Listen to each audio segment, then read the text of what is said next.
Olá, olá, olá! Seja muito bem-vindo, fique à vontade. Estamos começando o 34º episódio do Jeito que a Vida Vem. Este podcast que te recebe como se você estivesse chegando na casa de um amigo, que você já entra pela cozinha e é quanto alguma coisa gostosa está sendo preparado para vocês. Bora para mais uma?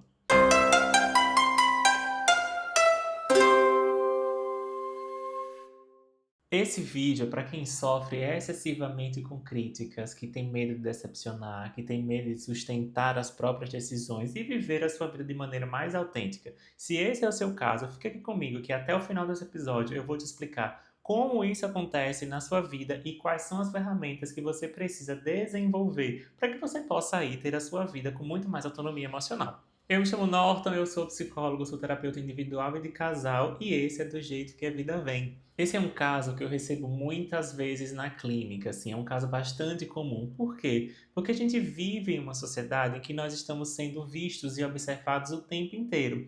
Só que isso não é uma condição que começa a se apresentar agora, enquanto você é adulto, enquanto você é adulta, né? Se você estiver aqui me assistindo. Eu quero te levar a compreender esse fenômeno de uma maneira muito mais complexa, que é como eu gosto de desenvolver esse olhar na clínica, porque a partir do momento que a gente começa a encontrar esses mecanismos, é que a gente começa a ter autonomia para poder aprender a lidar melhor com eles agora nessa fase adulta. Acompanhe aqui comigo, assim, preste atenção. Quando a gente nasce, os nossos olhares são capazes de captar o mundo, mas não conseguem ainda interpretá-lo, porque a gente precisa de uma base para a interpretação. Então, nossos desejos, nossas necessidades, a gente só tem uma única forma de poder fazer com que ele seja atendido, que é chorar. Então é isso que um bebê faz. Ele chora para poder comunicar aquilo que ele está precisando naquele momento. Só que nem ele sabe dizer direito o que ele quer e conta com o olhar da outra pessoa. Já vai pegando aí um pouco dessa compreensão. É o olhar da outra pessoa que vai fazer com que a gente tenha mais ou menos a nossa necessidade atendida. Então, é através do choro, e algumas pessoas cuidadoras, né, que cuidam de bebês conseguem perceber a diferença que tem entre o choro, né? Quando se você cuidou de um bebê, por exemplo, você vai saber que existe o choro da fome, o choro do cocô, o choro da fralda cheia, o choro da birra, até que você vai tentando compreender e chega uma hora que esse mecanismo simplesmente falha. Porque você diz, já tá chorando e eu não sei mais o que fazer, porque tá chorando tanto, tá chorando o tempo todo, já deve ter acontecido, né? À medida que a gente vai avançando, que a gente vai se desenvolvendo, a gente vai tendo uma compreensão maior das nossas necessidades internas e a gente começa a comunicar. Por isso que primeiro a gente chora, depois a gente fala. E acho que essa é uma regra muito presente na vida, né? Sempre quando tem alguém na sessão que começa a chorar, e eu falo justamente isso assim, primeiro a gente chora, depois a gente fala. Então chore o tempo que você precisar. Chore o quanto você precisar chorar, porque esse é um mecanismo de autorregulação e depois é que você vai dar conta de falar. Não se preocupe, a gente vai ter esse tempo. Então também se dê esse tempo, né? Assim, chore para depois você conseguir falar, porque foi assim desde o começo. Quando a gente nasce, e a gente nasce em uma família, independentemente da configuração familiar, seja com mães que estejam cuidando de seus filhos sozinhas, sejam pais cuidando dos filhos sozinhos, dois homens, duas mulheres, uma comunidade, avós, independente disso, a família é a nossa instituição socializadora primária. Guarda essa informação. A família é a instituição socializadora primária. Então, porque é ela que nos prepara para viver em uma sociedade micro, para depois a gente poder ir avançando para uma sociedade mais ampla. Independentemente do tamanho da sua família, ela te prepara para uma família maior, para um coletivo, que é quando a gente vai pensar numa segunda instituição socializadora. Para algumas pessoas, essa segunda instituição vai ser a religião, para outras pessoas vão ser a escola. E aí existem pessoas que vão ser de uma maneira meio híbrida, né? Religião e escola, primeiro uma, depois a outra. Mas é mais ou menos assim que a gente se organiza enquanto uma sociedade aqui no Ocidente, nesse momento do capitalismo também. O que essas características elas têm em comum? Seja a família, seja a escola e seja uma instituição religiosa. Ela tem um conjunto de ética, de regras e de certas obediências que você tem que fazer, e cada uma delas vão tendo nuances diferentes. Tem algumas coisas que para algumas famílias é tranquilo de falar, de fazer, gesticular. Tem algumas religiões que têm algumas séries de regras e códigos de conduta e algumas escolas também. meio que de alguma forma todas essas três instituições, que são instituições socializadoras, elas acabam pregando que você precisa obedecer, preste atenção nisso aqui, observe essa parte agora, você vai precisar obedecer para que você possa ser identificado como uma pessoa que pertence àquele grupo. Pega um pouco desse exemplo. Por exemplo, a minha família é uma família que costumava, né, hoje continua fazendo assim, trabalhar e vender e consumir muito doce. Então, naturalmente, chega nesse período do ano, né, agora maio, junho, começava a receber as encomendas para bolo de leite, bolo de milho e as encomendas das comidas típicas juninas aqui no Nordeste. Então, eu vim de uma família que tem como característica todo mundo sabe cozinhar, todo mundo cozinha bem, todo mundo tem uma comida boa. E isso faz com que, de alguma forma, eu também tenha muita familiaridade com a comida, porque desde muito cedo eu fui inserido nesse universo de ver minha mãe, minhas tias, minha avó, sempre no fogão de lenha, sempre preparando alguma coisa. Então, aquele universo me gerava uma curiosidade e também pertencimento e também conforto. Quando eu começo a estudar, a minha escola também era uma escola pequena do interior, né? Que eu estudei boa parte da minha vida num colégio em Campo do Brito, então uma cidade muito pequena e que tinham basicamente duas ou três escolas particulares, né? Que eu fiz o meu estudo, meu ensino fundamental foi na escola particular. Então, existia um certo padrão de como que aqueles alunos se comportavam, como que eram as apresentações. Então, observa que de alguma forma nós vamos sendo moldados a parecer com aquele determinado grupo. Para que a gente possa parecer, é quase como se a gente estivesse assim encaixotando as pessoas mesmo nesse contexto.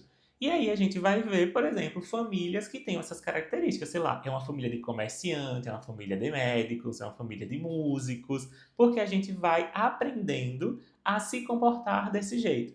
E como é que a gente aprende? Desde que a gente nasce. Desde que a gente nasce, vamos supor que a gente tem como nossas primeiras informações básicas, os nossos comportamentos inatos, né? Rir, chorar, sentir medo, raiva, expressar nossa forma de estar no mundo, mais ou menos lá como a gente vê no Divertidamente. E à medida que a gente vai avançando, nós vamos tendo e dando conta de sentimentos mais complexos, né? Vamos nos desenvolvendo, temos sentimentos mais complexos para elaborar. Só que existe algo que é muito presente na nossa forma de ser no mundo, que são as nossas vulnerabilidades. Custa muito para a gente estar sozinho no mundo. Ninguém dá conta dessa experiência de estar sozinho no mundo. É insuportável estar sozinho no mundo, porque nós somos seres muito vulneráveis. Se você for observar, diferentemente dos outros animais, a gente tem defesas muito frágeis, né? As nossas unhas são frágeis, nossos caninos são curtos, a gente não corre assim tão bem. Então, se a gente consegue instituir, enquanto sociedade, pertencer a uma sociedade, é justamente pela nossa possibilidade de organização, de construir grupo, de construir vínculos. E isso é tão sério que a gente acaba sendo punido, e uma forma que a sociedade entendeu de punir é colocando essa pessoa à margem da sociedade, colocando ela distante do centro de desenvolvimento, como é o caso hoje das penitenciárias e dos presídios, por exemplo. Então, um dos grandes objetivos que a gente tem é continuar pertencendo àquele grupo. E aí, quando a gente vai saindo desses grupos menores, indo para grupos diferentes, que a gente não sabe direito qual é a regra daquele grupo, é que esse problema de lidar com as críticas ele surge e ele é extremamente assustador. Por quê? E por que eu sei disso? Tanto por estudar sobre isso, como por ajudar outras pessoas, como também por algum momento eu também senti isso. Justamente quando eu fazia a mudança de escola, quando eu saí do ensino fundamental para o ensino médio, que eu já fui estudar em outra cidade, era uma escola muito maior, com muito mais alunos. Quando eu saio do ensino médio e vou para a faculdade, que aí eu já mudo de novo de instituição, mas também de cidade, né? Cada cidade eu fiz um estudo. Então, fundamental foi em uma escola, em uma cidade, o ensino médio foi em outra escola e em outra cidade, e a faculdade foi em outra instituição e em outra cidade. Então fui ampliando. E eu lembro que nesses primeiros momentos eu queria muito fazer parte de um grupo, eu queria muito pertencer aqui a um grupo, e aquilo fazia com que eu não conseguisse ser muito eu mesmo, assim, muito autêntico, porque a necessidade de agradar ao grupo para continuar pertencendo a ele era mais ou menos imposta a mim.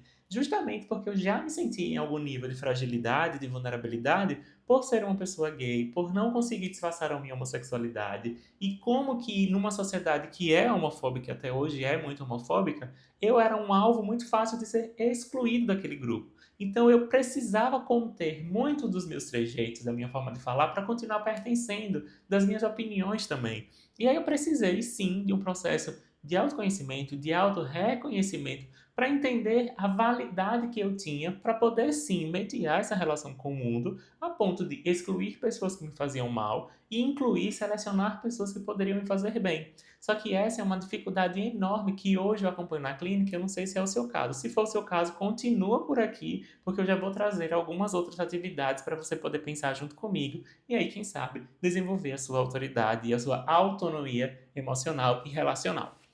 Perceba se você não é uma pessoa que fica repassando uma conversa com você, que você tenta explicar o seu ponto de vista de uma maneira cansativa, assim, tenta convencer a outra pessoa de que você merece uma segunda chance, de que você merece mais compreensão, porque isso vai falar muito mais da sua vulnerabilidade em não pertencer àquele grupo, sendo que você pode pertencer a outros grupos. Talvez porque você tenha aprendido desde muito cedo que para pertencer a um grupo você precisava sim ser aceita pelas características do grupo e não pelas suas características próprias. É como se ser aceito fosse quase como uma questão de sobrevivência e não de manutenção da relação. Faz sentido essa diferença? Isso mostra que de onde você veio, parecia que o seu comportamento e a sua obediência valia muito mais do que a pessoa autêntica que você é hoje. Então, ao invés de você estar buscando o que você tem para acrescentar, que pessoa você é, qual é a sua forma, qual é o seu gosto de estar no mundo, fica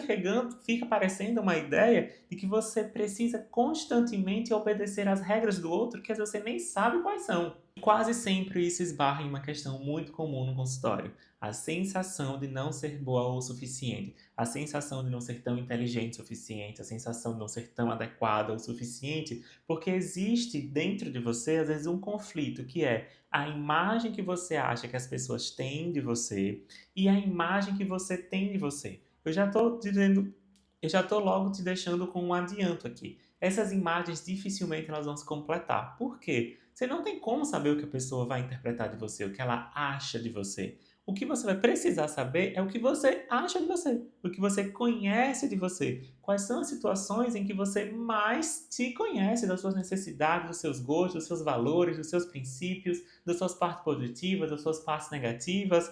Porque a outra pessoa, ela pode sim ter uma visão semelhante à que você tem de você, mas jamais ela vai ter a mesma. Por quê? Ela não vive a sua história, ela não conhece a sua história, ela não sabe as coisas que te doem, ela não conhece todos os seus traumas. E se você está tentando mostrar o tempo inteiro para outra pessoa, é importante que essa outra pessoa também se abra para te enxergar. Porque senão, se ela decidir conservar uma imagem sua, nada no mundo vai fazer ela se convencer do contrário, muito menos você. E aí eu lembrei de uma situação muito curiosa que aconteceu recentemente, acompanhando, né, na rotina da casa do meu pai. Estava eu, minha irmã e minha sobrinha ela vai fazer agora 8 anos, e naquele momento que a gente estava se arrumando para poder sair de casa para almoçar, ela parou no momento e perguntou à mãe. Ela disse: Mamãe, é para lavar meu cabelo?